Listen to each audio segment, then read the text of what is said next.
Hi, this is Avar from Scrappy Mania. Today I want to give you some ideas of what to do when you have some papers. Like this paper already has a lot of the layers, a lot of the dimension within the paper itself.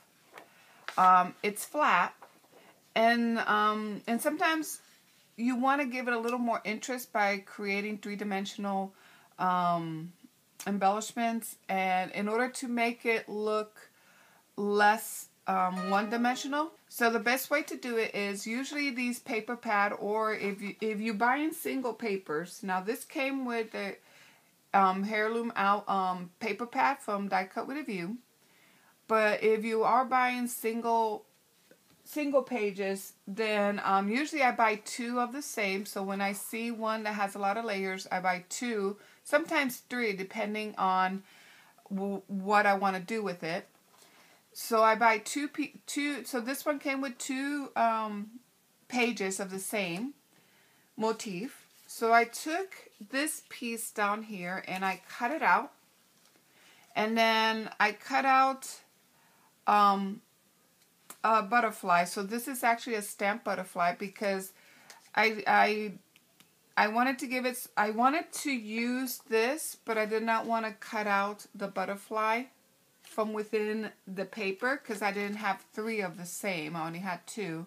And that's why I say sometimes, depending on what you want to do, you might have to buy three of the same paper, so that way you can cut this piece out and then you will cut this piece, and so this will have three layers while this will have two.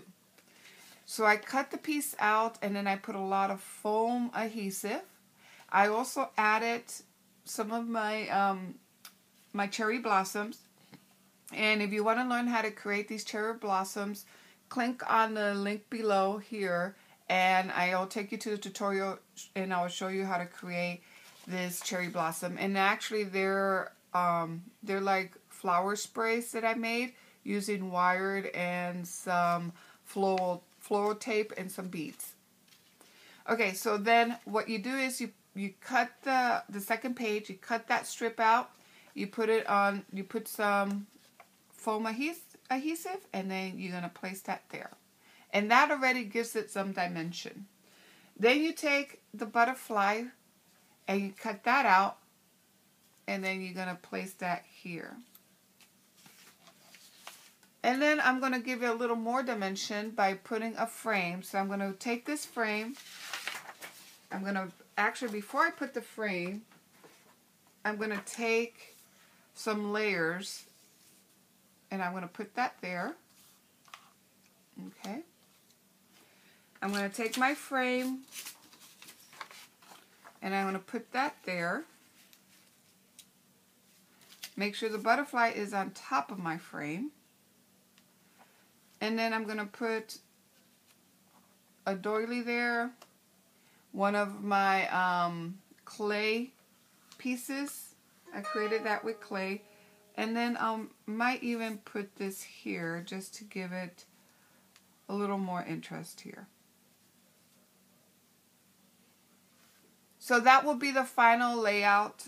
So let me go ahead and put it all together. So I'm going to turn it around. And I'm going to speed up the video, and we're going to put all these pieces together. So I'm going to go ahead and back my frame with a piece of paper to create kind of like a sleeve.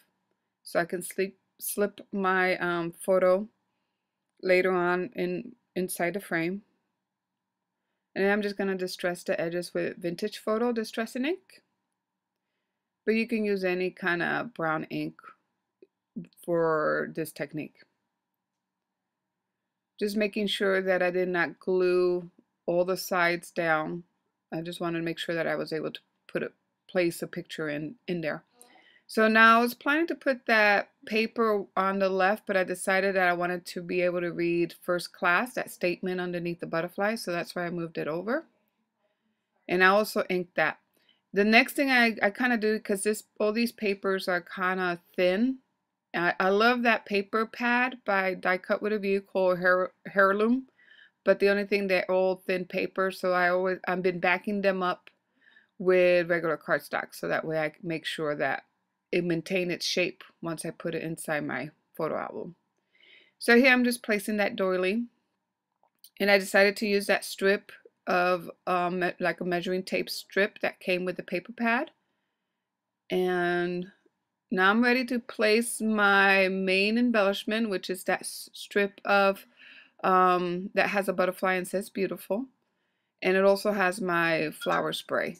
And I decided to use a double adhesive to adhere the flower spray on my layout, so that way it will stay in place.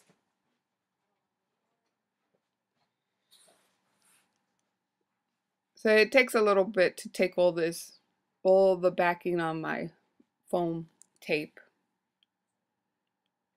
So now I'm ready to place it down. And then the last finishing piece is that little clay flower that I created some time ago. And then I kind of needed some sparkle, so I decided to take some of my Glitter Glam and click on the link below, and I will show you how I created this Glitter Glam. It's basically just glitter glue with some glazy medium. And then I'm putting it on the butterflies and a little bit on the flowers, just to give it that extra sparkle. So here I'm done with my layout, so I'm going to show you very quickly the final layout. So there's my butterfly with this flower spray, and I'm just showing you the dimension that you get when you do that paper layering technique. It looks pretty nice, and it's not very bulky. It'll lay flat on your page. And then there's my butterfly, and just that little bit of Glitter Glam gives it that extra oomph that it needs, that extra sparkle. I hope you enjoyed this tutorial, and thank you for watching. Bye now.